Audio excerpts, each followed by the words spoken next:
रामगंज नामक गांव में भूरी नाम की एक बूढ़ी महिला रहती थी। भूरी के 2 बेटे थे। भूरी का पति कई सालों पहले इस दुनिया को छोड़कर चला गया था। तभी भूरी अपने बेटों से कहती है, बेटा, मेरी छड़ी टूट गई है, मुझे नई छड़ी लाकर दे दे, बगैर छड़ी से चला नहीं जाता। अरे माँ, तुझे तो पता है इस घर में तेरा छोटा बेटा भी रहता है, उससे जाकर क्यों नहीं कहती हो? बेटा, तेरा छोटा भाई अभी कोई काम नहीं करता, तो उसके पास पैसे कहाँ से आएंगे? वो सब मैं नहीं जानता, अभी मेरे पास पैसे नहीं है। किशोर की एक 8 साल की बेटी थी जो यह सब सुन रही थी। चुटकी अपनी दादी से बहुत ही प्यार करती थी। अपने पिताजी की ऐसी बातें सुनकर चुटकी को बहुत ही बुरा लगता है। फिर चुटकी देर रात तक नींद नहीं निकालती है और रात को उठकर अपने पिताजी के पर्स में से कुछ रुपये निकाल लेती है। फिर अगले दिन चुटकी स्कूल चली जाती है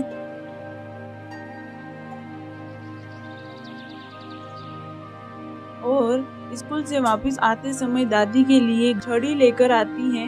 ये देखो, आपके लिए मैं नई छड़ी लाई हूँ। अरे बेटा, छड़ी तो बहुत ही अच्छी है, लेकिन तुझे छड़ी खरीदने किसने दिए? दादी, वो कल रात को पिताजी के पर्स से लिए थे। अरे बेटा, ये तूने क्यों किया? अब किशोर तुझे डांटेगा। दादी, आपके प्यार के लिए मैं अपने पापा की डांट खा लूंगी। फिर शाम को किशोर गुस्से से अपने घर आता है और अपनी पत्नी को पूछता है, अरे रीना, कल रात तूने मेरे पर्स से पैसे लिए क्या? मैंने नहीं निकाले।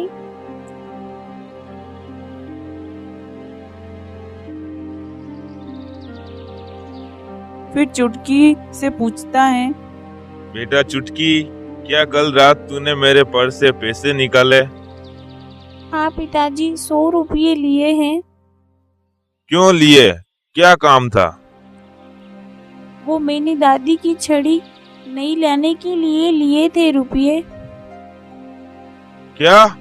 इस बुढ़िया ने मेरी बेटी को चोरी करना सिखा दिया? नहीं नहीं पिताजी, दादी की कोई गलती नहीं है।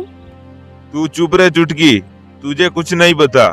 और मैं थक गया हूँ इस बुढ़िया और उस नालायक किशन को पालते पालते। न तो वो कोई काम करता है, न ही कुछ, बस दिन भर मुफ्त की रोटियां तोड़ रहे दोनों। किशोर यह सब कह ही रहा था कि वहाँ किशन आ जाता है। किशन सारी बातें सुन लेता है।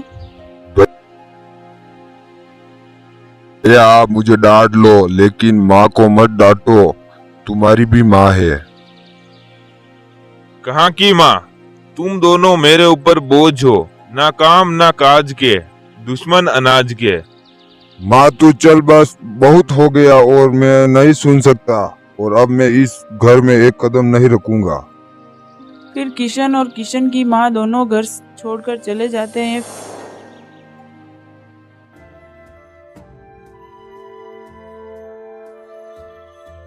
फिर दोनों कुछ ही देर चलते हैं और गांव की सीमा पर पहुंच जाते हैं। वहां उन्हें पेड़ दिखाई देता है। वहां जाकर दोनों बैठ जाते हैं। फिर कुछ देर बाद गांव का मुखिया वहां से गुजर रहा था, तभी उसकी नजर पड़ती है। फिर मुखिया भूरी के पास आकर पूछता है, अरे क्या हुआ किशन? अरे तुम दोनों यहाँ पर क्यों बैठे हो? फिर किशन मुखिया को सारी बात बताता है। अरे बेटा, इस किशोर ने बहुत गलत किया, लेकिन बेटा तुमने बहुत अच्छा किया जो तुम दोनों घर छोड़ के आ गए। बेटा कहना तो नहीं चाहता, लेकिन तुम्हारे पिताजी ने बहुत उपकार किए मेरे ऊपर। तुम दोनों मेरी पुरानी झोपड़ी में रह सकते हो। ठीक है मुखिया जी, हम कुछ दिन वहाँ रहेंगे। फिर मुखिया अपने घर चला जाता है। इधर किशन व उसकी माँ उस झोपड़ी में चले जाते हैं और दोनों सो जाते हैं।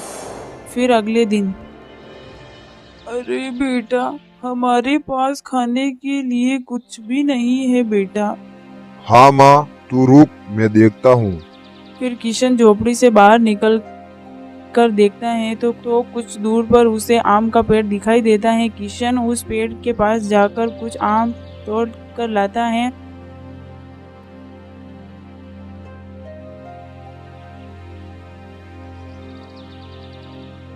फिर दोनों आम खाकर अपनी भूख शांत करते हैं।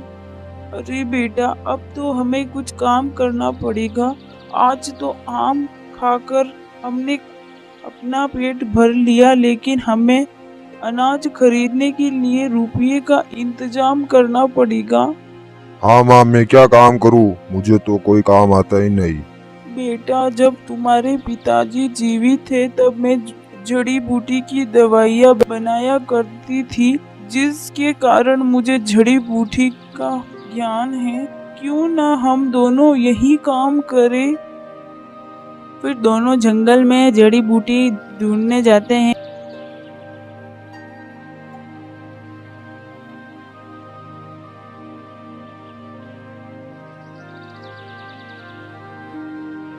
फिर दोनों कुछ देर चलते हैं। थोड़ी देर चलने के बाद दोनों जंगल पहुंचते हैं। फिर बुरी जड़ी बूटी इकट्ठी करने लगती हैं और किशन अपनी माँ के काम में हाथ बटाने लगता है। दिन भर जड़ी बूटी इकट्ठा करते हैं।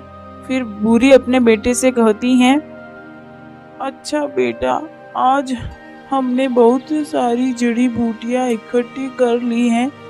अब हमें घर चलना चाहिए। कुछ ही देर में अंधेरा होने वाला है। हाँ माँ, चलो अब हम घर चलते हैं। फिर दोनों अपने घर की ओर चल पड़ते हैं।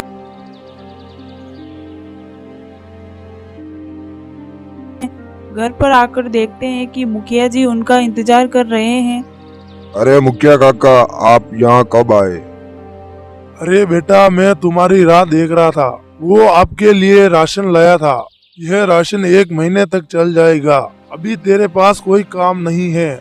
अब तुम अच्छा सा काम ढूंढ लेना। तुम पैसे कमाने लग गए तो तुम्हारा गुजारा अच्छे से हो जाएगा। ठीक है बेटा, मैं चलता हूँ, कुछ काम है। धन्यवाद मुखिया जी, आपका यह एहसान मैं कभी नहीं भूलूंगी। अरे बुरी, इसमें एहसान क्या। ठीक है मुखिया जी।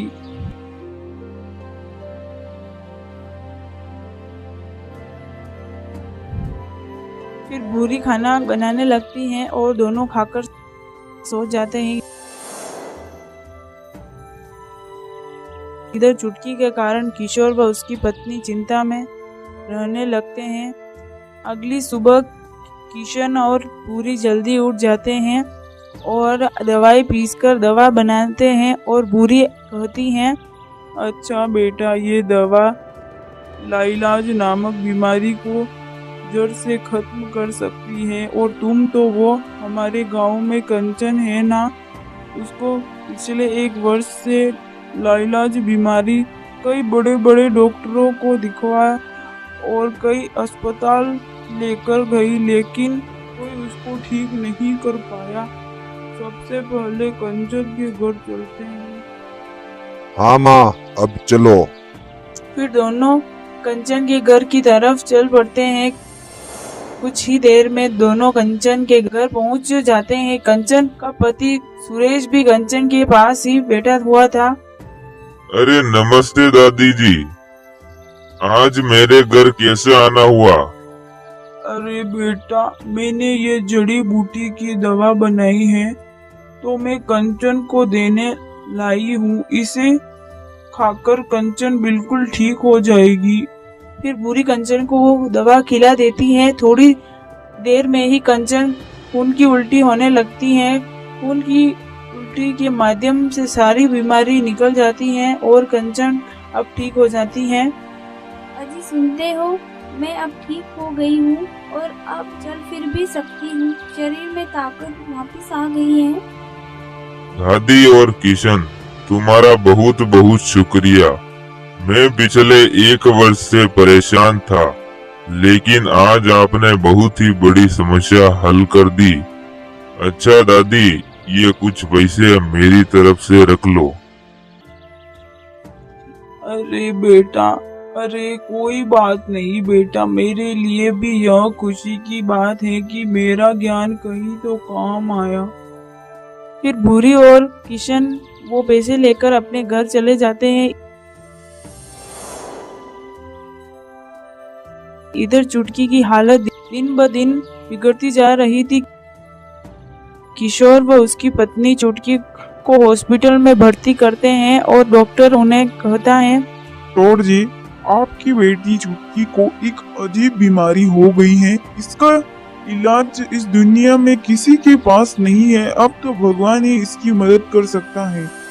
इधर किशन व बूरी अब हर रोज गरीब व जरूरतमंद लोगों की मदद करते हैं। कुछ लोग उन्हें अपनी खुशी से कुछ रुपये देते हैं, जिससे भूरी व किशन का भरण पोषण चल रहा था और गांव में अब भूरी की दवा के चर्चे होने लगे। ये बात शहर के एक डॉक्टर के पास पहुंचती है। वह उनसे मिलने के लिए आ जाता है। पूरी चाची अंदर हो क्या? हाँ, कौन आई? रुको। हाँ बेटा, बोलो। चाची, मैं पास ही शहर का एक डॉक्टर हूँ। मैंने आपके बारे में बहुत ही सुना है। मेरे हॉस्पिटल में ऐसे कई पेशेंट हैं जो बीमारी से तड़प रहे हैं। क्या आप और किशन आकर पेशेंट को देख सकते हो? बदले में आपकी अच्छी रकम दूंगा। फिर किशन और बूरी हॉस्पिटल जाते हैं और मरीज को दवा देते हैं, जिससे तुरंत ही मरीज सही हो जाते हैं। इधर डॉक्टर किशोर को कहता है, सॉरी सर, मुझे माफ करना, लेकिन आपकी बेटी को बचाना बहुत ही मुश्किल है। लेकिन एक औरत है जो आपकी बेटी को बचा सकती है। प्लीज डॉक्टर साहब, उस महिला को जल्दी बुलाइए। बस सर, एक बार मेरी बेटी को बचा लीजिए। मैं आपके आगे हाथ जोड़ता हूँ। ठीक है सर, मैं कुछ करता हूँ और उस महिला को बुलाता हूँ। फिर डॉक्टर अपने केबिन में जाता है। तभी वहाँ बूरी आ जाती हैं और डॉक्टर को कहती हैं, क्या हुआ डॉक्टर साहब? अरे चाची, एक बहुत ही छोटी बच्ची है, उसको एक बीमारी हो गई है। अब वो बच्ची अपनी अंतिम सांसें गिन रही है। तुम उस बच्ची को देख लो तो एक बार। उसके माता पिता बहुत ही परेशान हैं। चलो डॉक्टर साहब, जल्दी चलो। फिर वह चुटकी को एक चम्मच जड़ी बूटी खिलाती है। फिर कुछ ही देर में चुटकी ठीक हो जाती है। फिर डॉक्टर किशोर व उसकी पत्नी को अंदर बुलाता है और कहता है, किशोर, ये रही वो महिला जिसने जड़ी बूटी से आपकी बेटी की जान बचाई। अरे माँ, आप मुझे माफ कर दीजिए। किशन मेरे भाई, माफ कर दे मुझे। मुझसे बहुत बड़ी गलती हो गई। मैं आपको बोझ समझने लगा, लेकिन अब मुझे पता चल गया है कि परिवार ही सब कुछ होता है। कोई बात नहीं बेटा, तुझे समझ आ गई है ना, मेरे लिए बहुत है। आज भी गरीब व जरूरतमंद लोगों की मदद करती हैं और सभी खुशी खुशी रहने लगते हैं।